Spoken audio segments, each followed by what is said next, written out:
Čia mintimis apie jubiliejinius bažnyčios metus su dienraščio Bernardinai LT skaitytojais dalyjasi Vilniaus universiteto profesorius Vytautas Ališauskas. Jį kalbina žurnalistas Vytautas Markevičius. Gerbiamasis profesoriau, 2025-ieji jubiliejiniai bažnyčios metai buvo kupini svarbių įvykių. Kokius jūs išskirtumėte? Jeigu kalbame apie visuotinę bažnyčią, tai be jokios abejonės tai, ką mes žinome kaip jubiliejinius metus. Aš jau nekalbu čia apie naujo popiežiaus išrinkimą, tai skira tema visai, bet kai kalbame apie jubiliejinius metus dedikuotus vilčiai, manyčiau, tai buvo labai svarbi žinia šiuolaikiniam pasauliui. Nes iš tikrųjų šitie gyvenimo metai, 25 metai, kurie atrodė, tiesą sakant, prabėgus matom, kad labai tamsus daugeliu požiūrių, žinoma, mums, Europos gyventojams, pirmiausia, karas Ukrainoje ir tokia savotiškas pasimetimas ir nežinojimas, ką čia galime padaryti, kita vertus. Iš tikrųjų, besikeičiantys įvairiausi technologiniai dalykai, nerimas dėl ekonominės būklės, visa tai reikalauja vilties, pasitikėjimo, kad mes nesame palikti istorijos brūzgynuose, kad Dievas vis tiek yra su mumis ir apvaizdos globa mus vienaip ar kitaip veda į kažkokį sprendimą. Besibaigiantis jubiliejiniai bažnyčios metai mus pasitiko su šūkiu vilties piligrimai. Ar per šiuos metus tapome bent kiek panašesni į tikrus piligrimus? Ką šis kolektyvinis judėjimas sako apie šiuolaikinės bažnyčios kryptį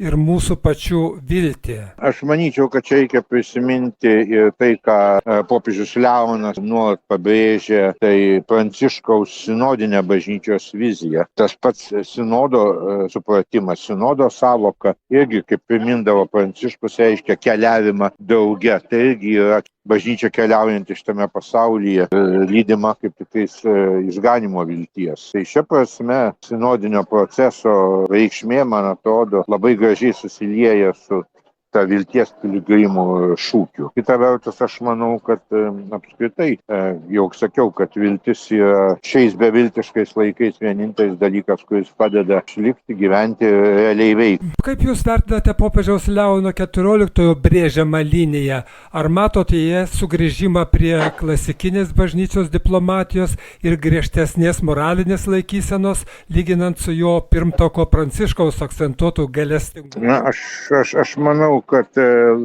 apie Pranciškų buvo kalbama daug tendencingų dalykų, o kartais netgi sąmoningai klaidinančių dalykų, nebuvo jokio nukreipimo nuo moralinės linijos ar dar kažko. Veikiau tai buvo siekis praktikuoti minkštesnę, jautresnę, labiau įsiklausančią sielovadą. Tai Leono nuomonė, Leono veikimas, man atrodo, labai nuosekliai veda tą pačią linkmę, tik žinoma skiriasi charakteris. Jeigu Pranciškus buvo žmogus, kuris nebijojo improvizacijos, kuris kartais pasielgdavo, atrodo, net ir impulsyviai, tai Leonas, aišku, yra žmogus, kuris labai rūpestingai pasveria kiekvieną žodį, apgalvoja kiekvieną veiksmą, bet kryptis tikrai yra visiškai ta pati. Sausio 1 pasaulinė maldos už taiką diena. Popiežiaus Leono XIV žinia šiai dienai primena, kad taika nėra tik politinis susitarimas, o dvasinė piligrimystė prasidedanti nuo žmogaus širdies perkeitimo.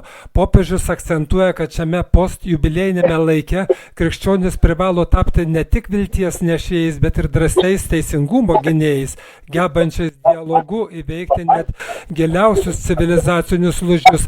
Kaip kiekvienas mūsų, profesoriau, turėtume priimti šią popiežiaus mintį? Ta mintis yra visiškai tradicinis bažnyčios kalbėjimas, jeigu galima tai pasakyti, ar skelbimas. Jeigu žiūrėtumėm pirmo pasaulinio karo metų popiežiaus pasisakymus Benedikto XV, tai rastumėm tą pačią žinią. Žinią, kuri labai aiškiai pabrėžia, kad taika nėra vien grynai politinis dalykas, kad be širdies atvertimo jokios taikos negali būti. Šia prasme mes vargiai galime galvoti, kad čia kažką išrasime. Iš tikrųjų, tai yra labai konkretus dalykas. Žmonės turi tapti taikos mylėtojais, taikos brangintojais ir suprasti, kad taika neįmanoma be teisingumo. Tai vėlgi krikščioniško mokymo pastovus teiginys. Dėl to, sakykime, mes visiškai negalim įsivaizduoti, kad koks karas Ukrainoje galėtų baigtis neteisingai. Ten, kur užpultoji šalis ir toliau liktų nušalinta, nuskriausta, apkarpyta ir panašiai. Tai nebūtų taika, tai būtų tik laikinas karo sustabdymas. Kaip jūs jaučiate, profesoriau, ar šie jubiliejiniai bažnyčios metai visuomenė ir pačiai bažnyčiai buvo tik dar vienas kalendorinis ciklas, ar visgi pavyko užčiuopti tą tikrąją vilties šerdį, apie kurią tiek daug kalbėjome? Na, aš manau, kad čia toks klausimas ne visai tikslus, nes kiekvienais metais mes turime, ne tik kiekvienais metais, turbūt kiekvieną dieną ieškoti mūsų autentiško buvimo, krikščioniško buvimo. Tai mes kiekvieną kartą susidurėm su iššūkiais, kartais elementariais buitiniais, tokiais paprastais pasirinkimais, pameluota ar nepameluota, ar ką nors panašaus, bet kartais susidurėme ir su didesniais dalykais. Tai va šia prasme, aš manau, kad kiekvieni metai yra proga tiesiog sugrįžti, apmąstyti, ar pavyko man kažkaip žengti žingsnį pirmyn, ar stovėjau vietoje, ar grįžau atgal į kažkokią blogesnę būklę. Tai šia prasme aš nemanau, kad tai taip lengvai prognozuojama, atsakoma, kas pavyko, nes tai labai individualus dalykas. Mintimis apie jubiliejinius bažnyčios metus su dienraščio Bernardinai LT skaitytojais dalijosi Vilniaus universiteto profesorius Vytautas Ališauskas. Jį kalbino dienraščio žurnalistas Vytautas Markevičius.